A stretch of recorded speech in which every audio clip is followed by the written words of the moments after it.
Hello, good evening. Hi, Jessica. Hi. Hello. So today is the 27th of June, and here in Germany, it's a little bit after 8 in the evening. And with us, we have Jessica, and Jessica is our 19th story of this series. Welcome, Jessica. Why don't you tell us about yourself? Who are you, and where are you? Well, my name is Jessica Veldstra. I am 39 years old. I live in Kenai, Alaska. Um, I am a child protection worker, specifically working in adoptions for the state of Alaska, Department of Health and Human Services. So anything I say today is just my opinion. It's not related to that, but that's what I do. And I live here with my family. We like to do like camping and outdoor festivals usually in the summer, but a lot of that's gotten canceled, of course, this year. But well, as you all know, I've been to Alaska before, and you are very lucky to live there. The beauty Yes. that you guys have is extraordinary, and Yes. yeah, so it's very nice. And even if you don't have all these festivals this summer because of the pandemic, I am sure you're still enjoying the nature. Yes. It's absolutely gorgeous here and a lot of wide open spaces spread out, mountains, lakes. And so we get to enjoy all that while keeping safe distance from other people. Right. So you already, now that you told us a little bit about yourself, you already mentioned what you do, but maybe we could talk a little bit more about that, and especially if you could give us a hint how much and if it has changed.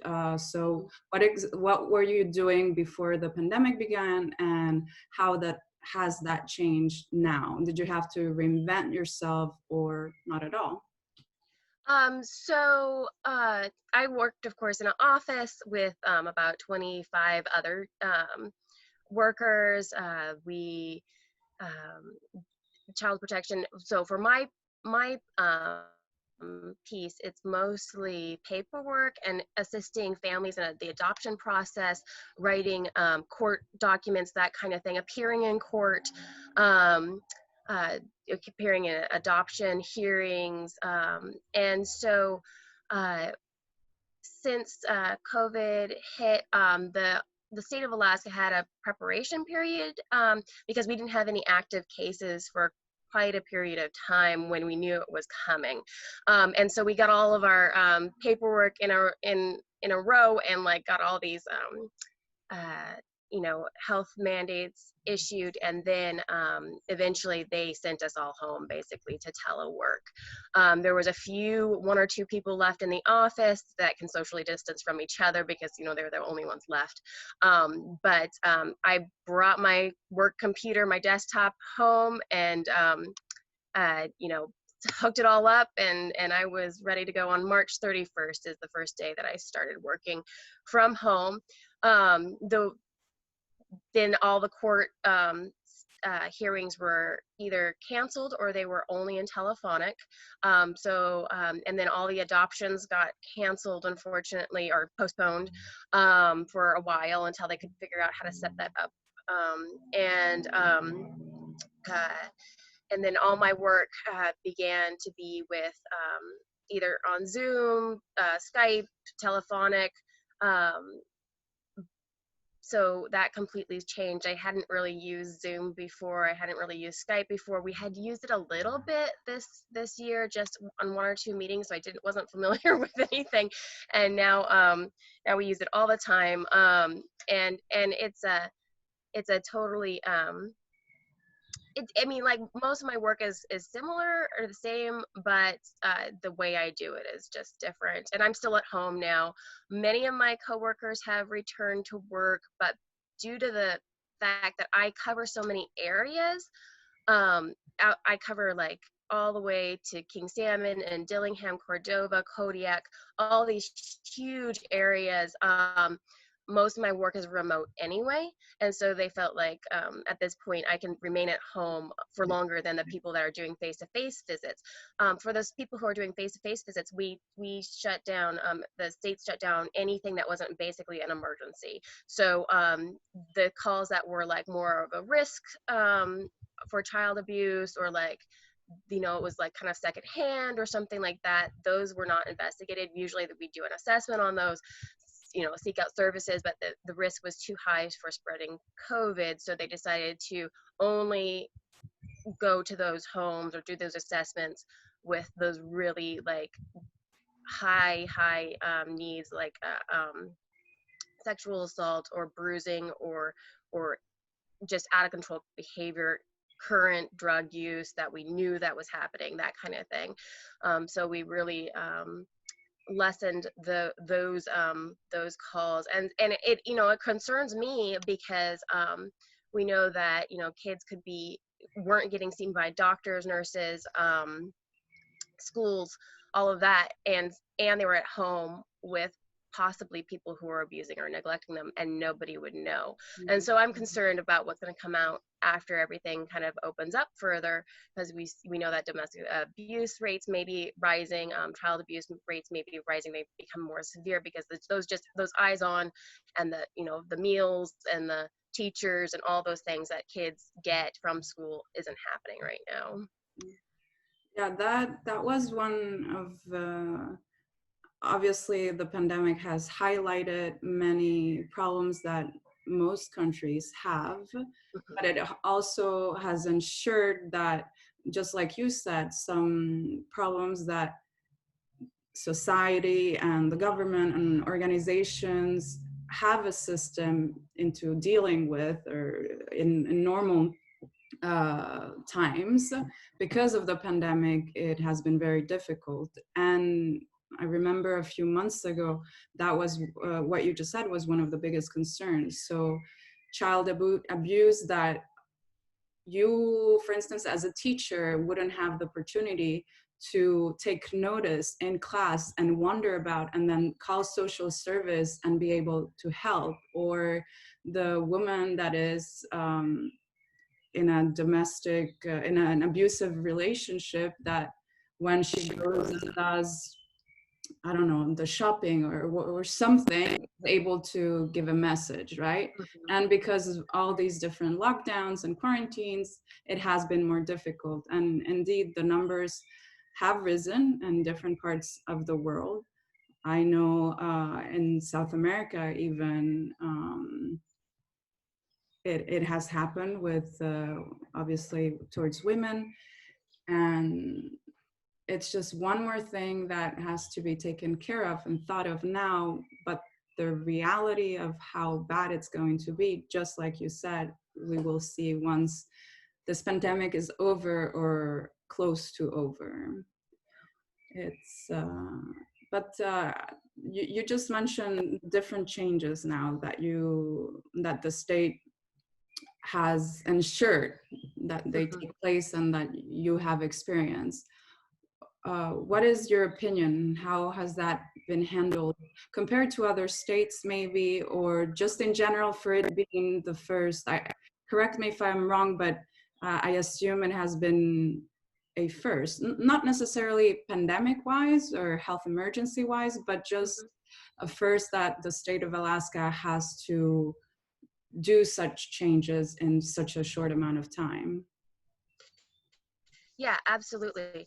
So it was, I feel like, first of all, Alaska kind of was later in receiving their first case. And so I think we've received our first case around the 15th, 16th of March, that was tested positive. And we had seen kind of what was coming. And so we had a lot of time to prepare.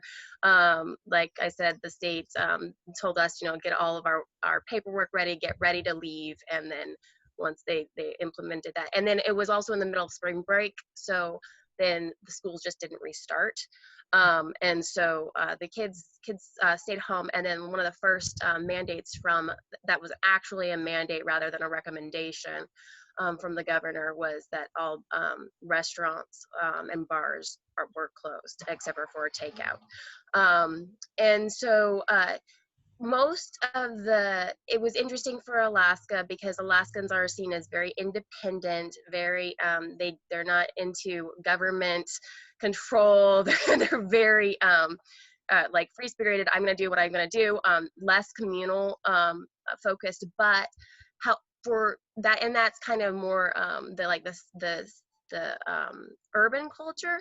However, there is a village culture as well. Alaska's pretty diverse in the way that in a lot of these Alaska Native villages, it wasn't actually that long ago in their history that a huge pandemic hit them with the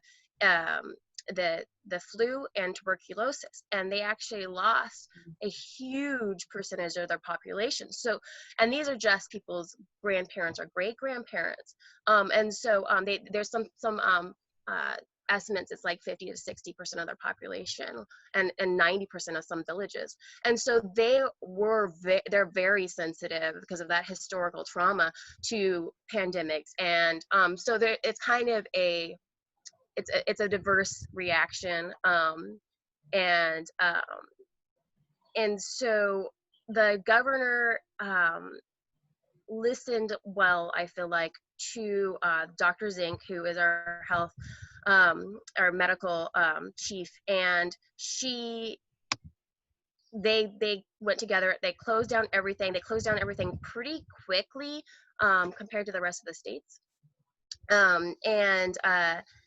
but it was a mandate, but it wasn't like police enforced. I hear in other states they had like people writing tickets, arresting people, that kind of thing. It was a mandate, but they said, we are educating people. We're not going to enforce it by law, like by arresting people. So what our focus is going to be is if we see somebody not doing this, what they're supposed to, like a restaurant open for dine-in or something, we're going to go in there and we're going to educate and ask them to comply. We're not going to arrest people, which I feel like was a positive, especially with what occurred later, of course, with arresting people in our country right now. But they did shut it down. The curve really flattened very well. And then in late April, we were seeing days where we had no positive counts. Mm-hmm. And they were worried because of the fact that Alaska is remote. We don't have a lot of ventilators. We don't have a lot of health. There's health medical centers in like hubs in like Anchorage or Fairbanks or Kenai, but a lot of the rural places don't have that medical. There's villages of like 200 people with they don't even have a health clinic. And so it was really concerning that if this pandemic gets out there, what we're gonna have to fly people in. What are we gonna do? Do we have enough ventilators? Do we have enough beds? And so they had started preparing, and the main goal was to get enough beds, get enough ventilators, have enough PPE, all of that stuff to make sure we had it prepared. And then they started lifting the main mandates one at a time, and we saw one of the things that they lifted first was for medical attention, like non-emergency medical things, because that was shut down as well. Mm-hmm. So that was the first thing that they lifted, and then they waited for about a week or two, and then they lifted the next thing. And so right now it's technically completely open except for travel for the state. Each municipality, each village can make their own rules. So that's another thing that's complicated, but yeah. But no, it's very, very interesting because it shows, from the beginning when you were starting to explain, you said, yes, technically Alaskans are known to be very independent, we do as we want, depending on what we want, as we please, basically. But then you also have the other part of the other side of the coin that is more about, okay, a village mentality. We help each other. Mm-hmm. So in a way, that was, let's say, the first card that was dealt that help with this pandemic for Mhm. Alaska. The second card, as you mentioned, was the knowledge and, unfortunately, obviously, the trauma of a pandemic that has affected quite directly a lot of people, because you mentioned it was grandparents and great grandparents. So Mhm. it's not so far in history that it doesn't feel real enough or important enough. And I guess the third thing, which is interesting because usually you see it as a con, but I'm seeing it a little bit as a pro, that your healthcare system is not the greatest, basically. It is, I mean, we have seen that many countries in the world have had uh, certain parts that are lacking in the healthcare system. But in your case, it's small, there's not enough, Mhm. and how do we get to the people? So even this thing that you would think it's really bad, it actually worked in Alaska's favor, because then it was the consciousness, the Mhm. understanding was immediate. Yep. And also what you said, the education factor, right? Explain, make people understand why certain things shouldn't be done. And then if they make that mistake once, they won't do it again. Mhm. And I am guessing and hoping and assuming that in the long run, because as we know, this pandemic is not something that will finish tomorrow or after tomorrow. It's going to take a while, because by definition, a pandemic lasts until there's nowhere any cases, right? Mhm. Um, in the long run, all these things, and especially this education factor, means that the Alaskan government and the citizens don't have a headache. And they won't have a headache in, if, for instance, you have an outbreak, in order to try to enforce and be like, okay, I know it's very pretty outside and you're barbecuing and you're fishing, but you gotta stay and then fight. But you will do it on your own, right? By your own, yeah. It's so you're lucky, basically. We are lucky here. Our numbers have been low. That there's people who are still kind of in denial. Of, like, they say, oh, it's a hoax, it's not serious, and then but because we're such a small, really, by numbers community, somebody else will be like, no, I got it, I have it. Like, it's not hoax. Yeah. I can tell you. Yeah. That's another good thing, because even here in Europe, I mean, we being outside, we watch the news, we see the news, so we see what is happening in the US. So we see that there are still people, just like you said, that think it's a hoax, think that it's just like the flu, thinks that it's an exaggeration. And at the same time, it's a little bit, it's frustrating, but it's also a little bit sad, because why would it be a hoax that the whole world is in, just to, Hmm. make a joke or something on one country, right? Yeah, it doesn't make sense. If it was one country, we may say it was a hoax, but it's the whole world. It's not a hoax. Exactly, it's the whole world, and the whole world is affected, directly or indirectly, right? And even here in Germany, even here in Italy, which, as you well know, and as we have unfortunately seen, it was, after China, the place worst hit, the first place that was really badly hit back at the end of February. And although most of Italy lived that tragedy, that experience, and knew it by, every single day, watching the briefing, knowing the numbers, asking the questions, seeing and hearing all the tragic things that kept on happening. Now, when we're entering July, you do have people that say, ah, it was nothing, it is over. And there's a lack of care, a lack of, it's as if there's a little bit of a memory loss.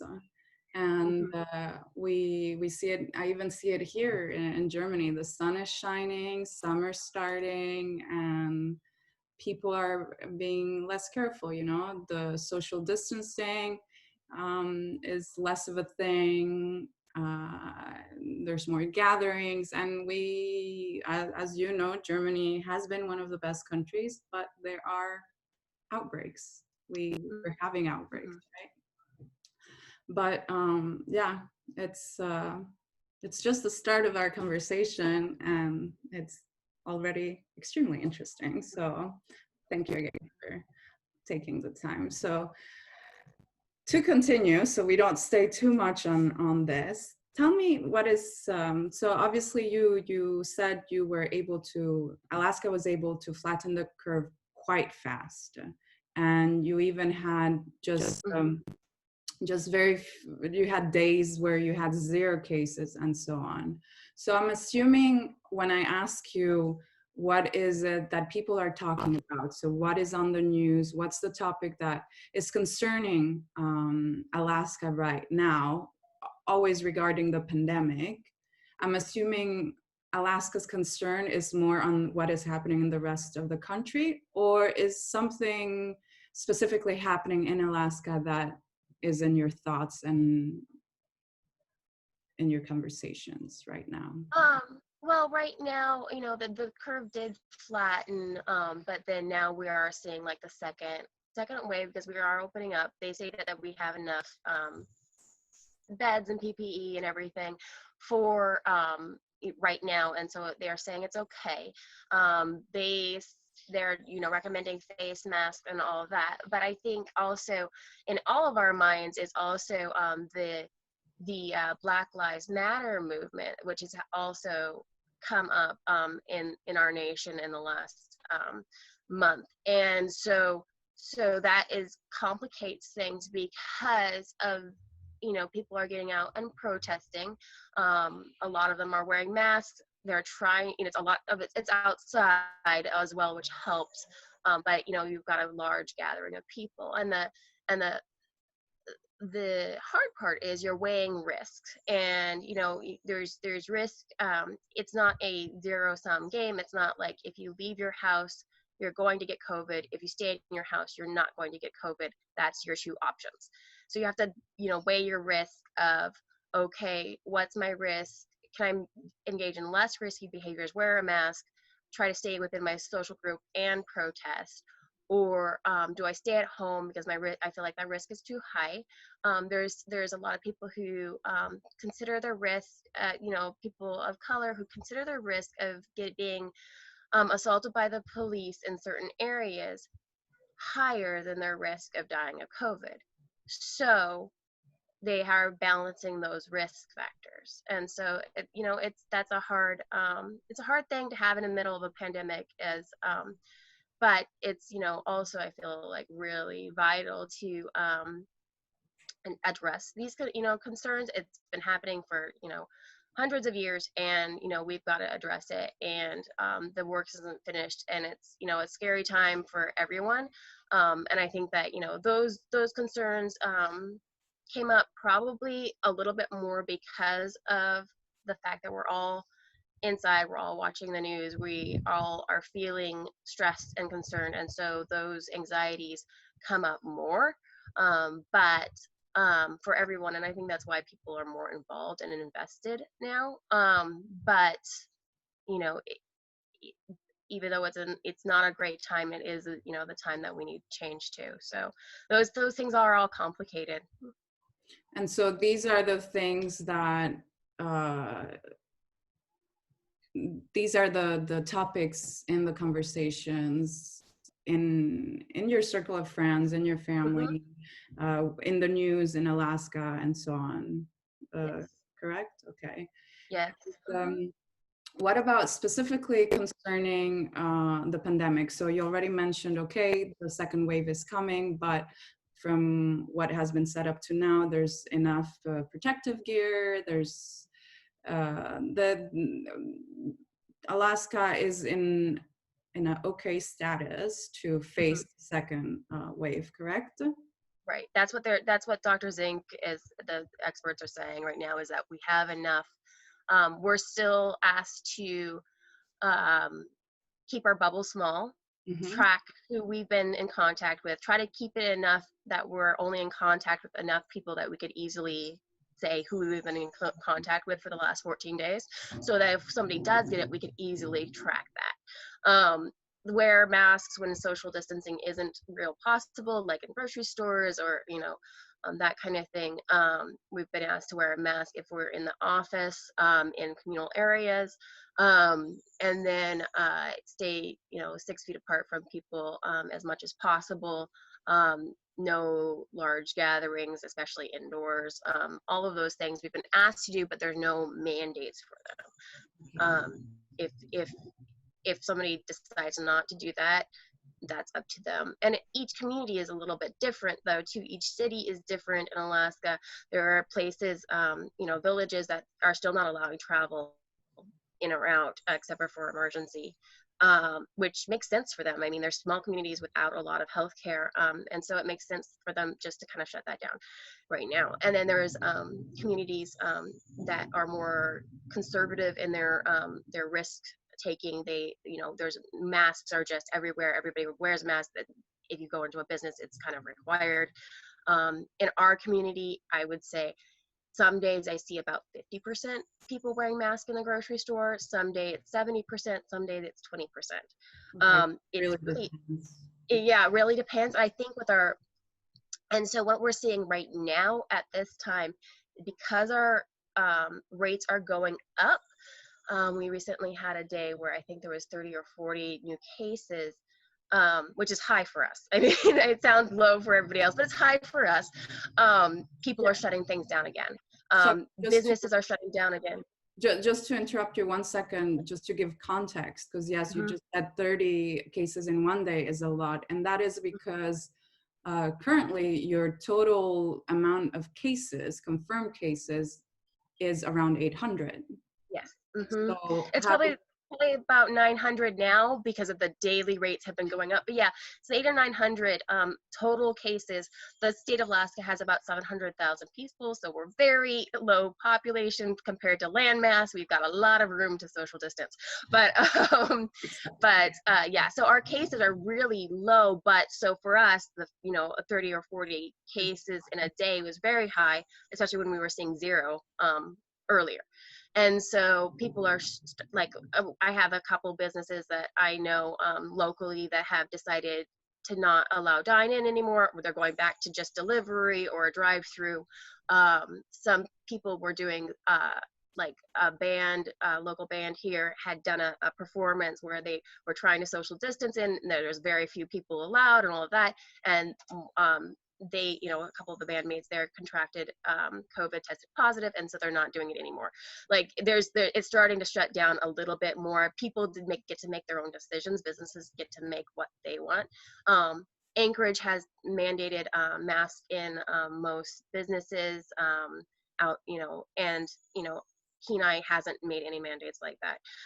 So each city gets to make their own decisions about that, and each person kind of gets to make their own decisions, which is interesting. It makes decision fatigue definitely a thing.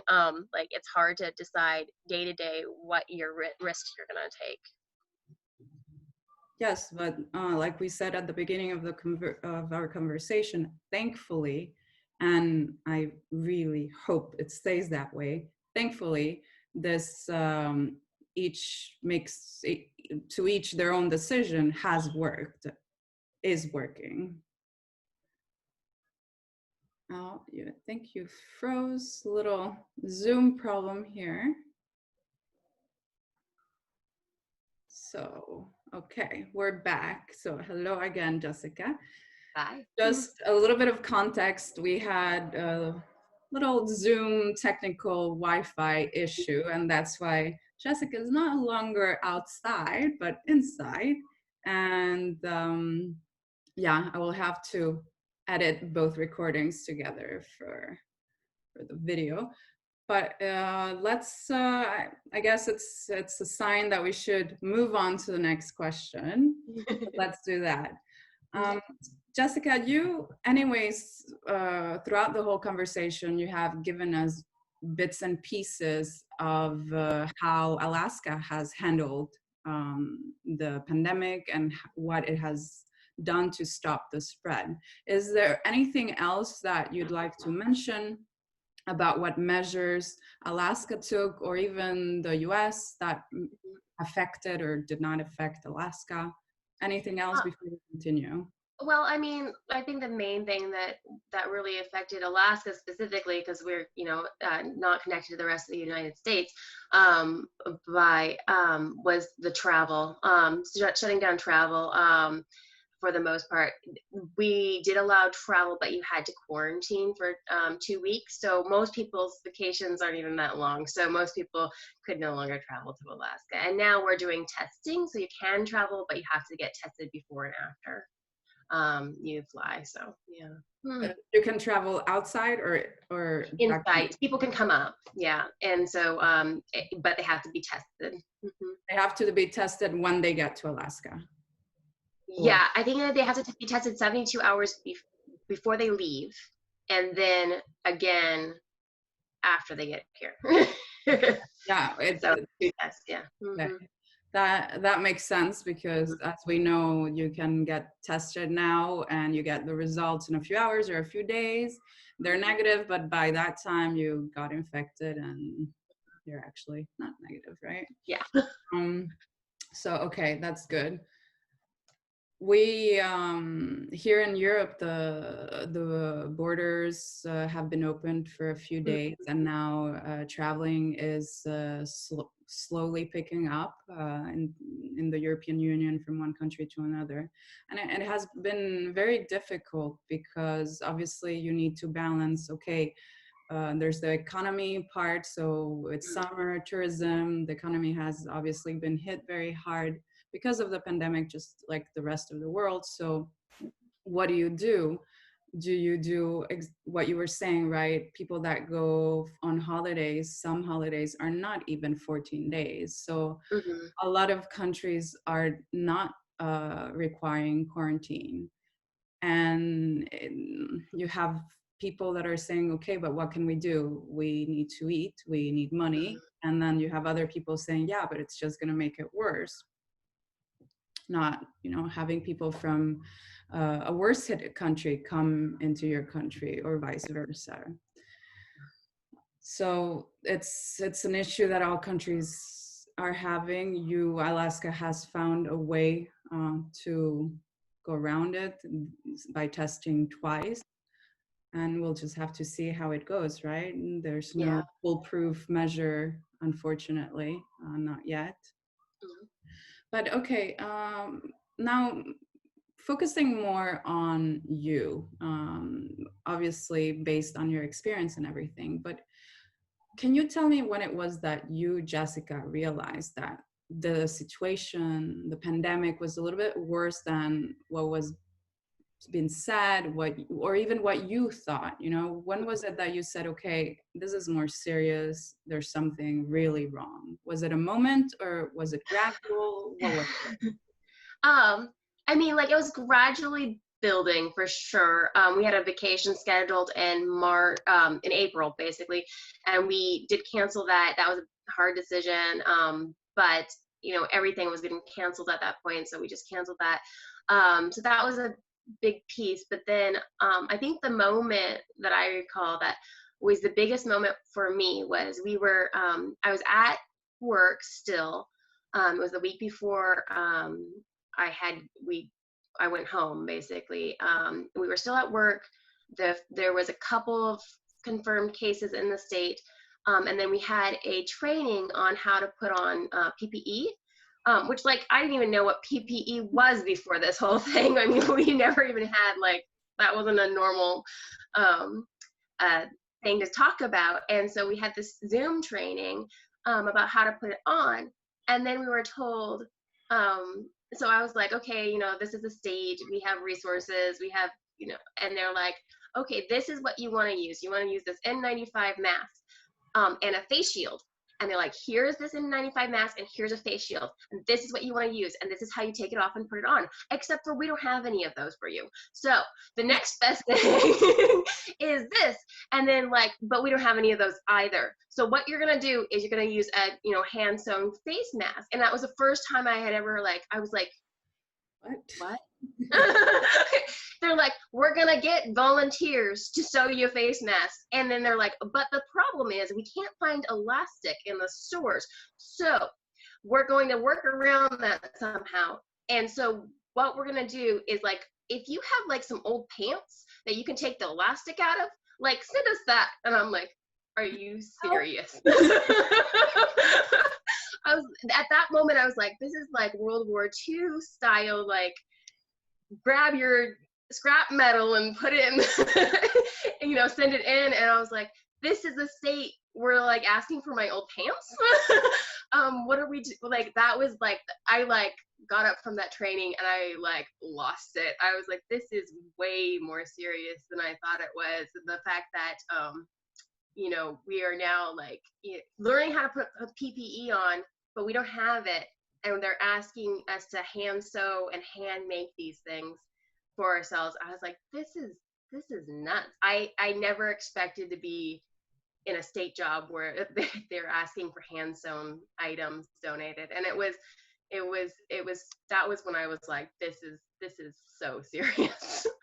Yeah. This is bad. But I mean, obviously now you can find the humor in the experience. Mm-hmm. But I assume and you said you hung up and lost it. So at that moment, it wasn't funny. Yeah, it was not funny. And it was, I just couldn't believe that was where we were. And what the state was expecting us to protect ourselves with was like homemade things. And yeah, it was shocking. And so just from a timeline perspective, did I understand correctly that this would have been around the 20th something of March?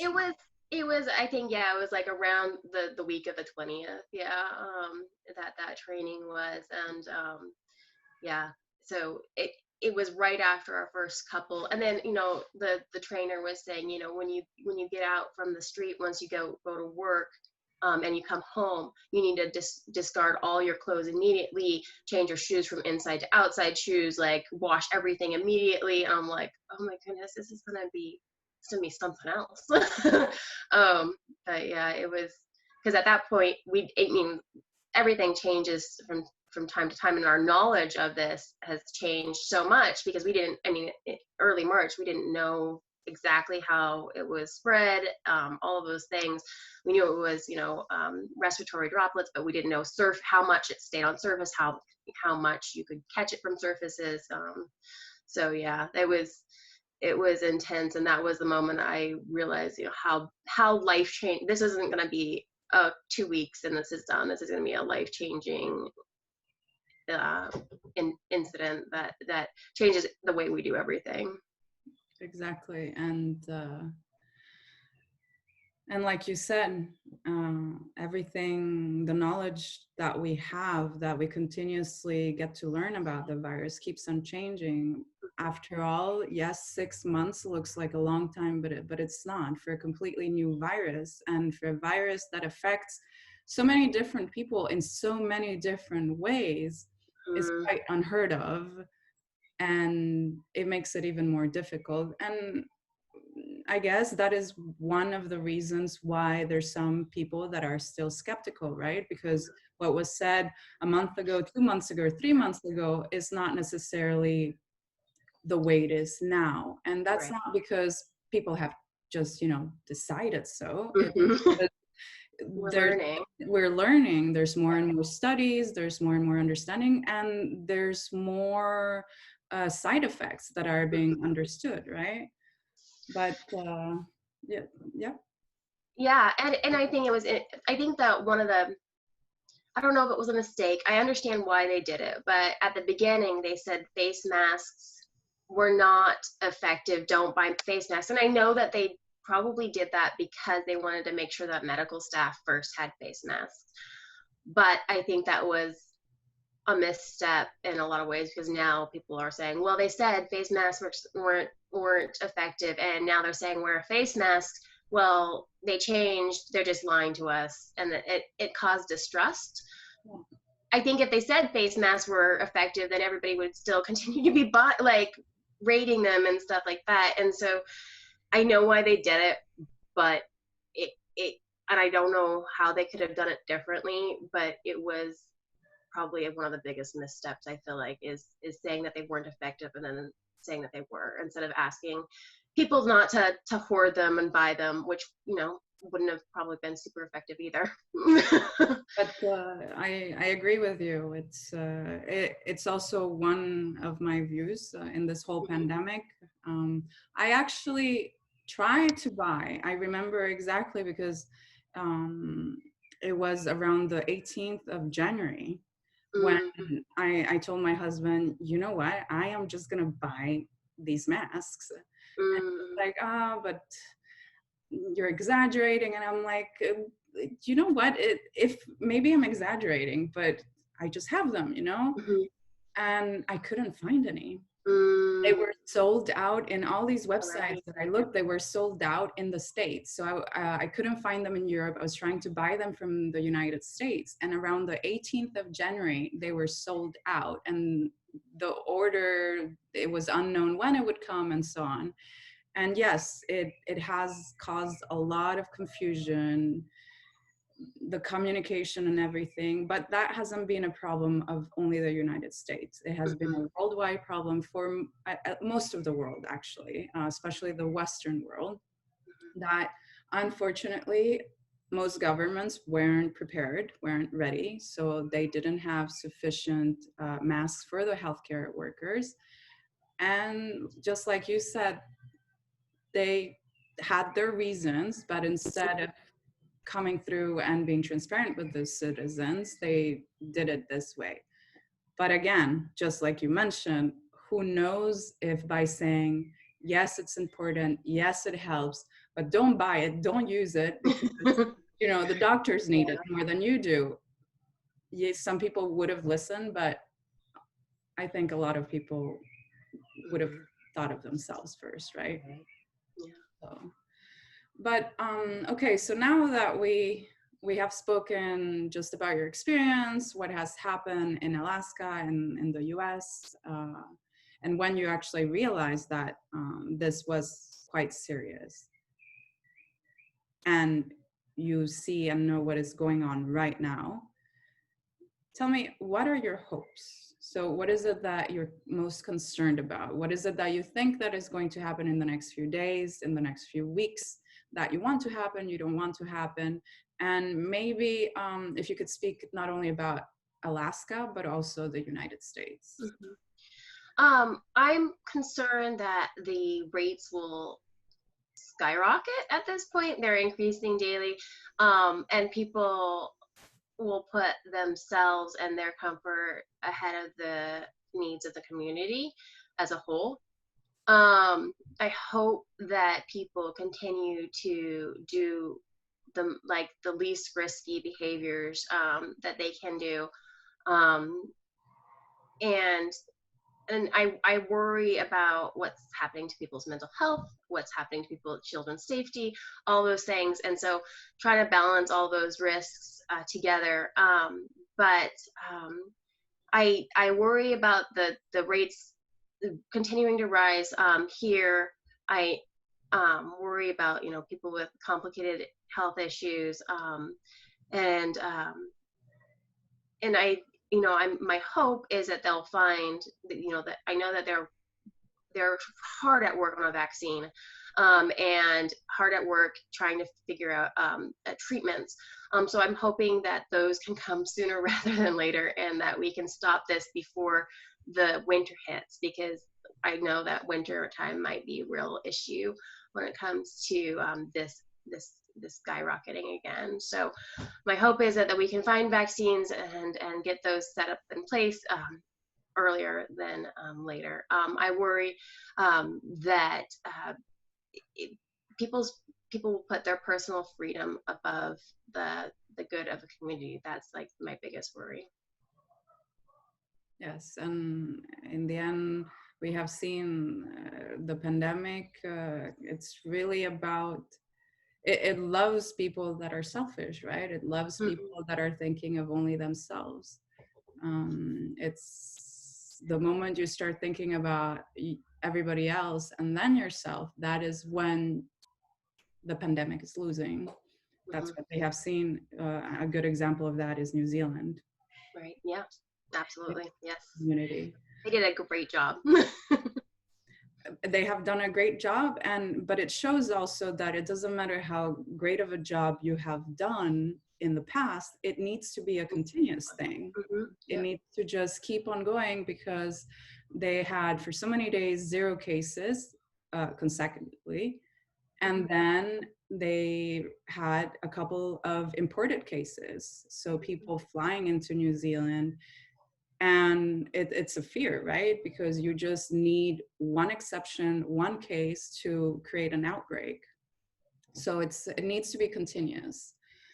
And I think your hopes and concerns are felt by many, many, many, many. So let's see what happens.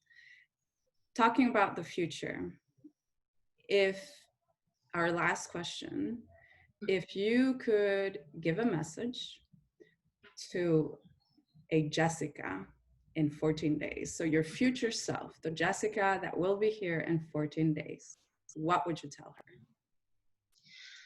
I would tell her probably to continue to make good risk assessments, continue to put the good of the community first, continue to social distance, wear masks, and keep my bubble small until we have a vaccine or a treatment, and to keep trying to have good self-care, because I know this is detrimental to people's mental health as well. And so to try to balance all of those things and get out in the sunshine and use that to help balance my mental health as well. So yeah, I think that's what I would say. Then I thank you very much, Jessica. It has been an absolute pleasure talking to you today. Thank you for your time. Now, my evening, Saturday evening ends, your Sunday day starts, and I will see you in 14 days. Okay, sounds good. Thank you. Thank you. Have a good day. You too.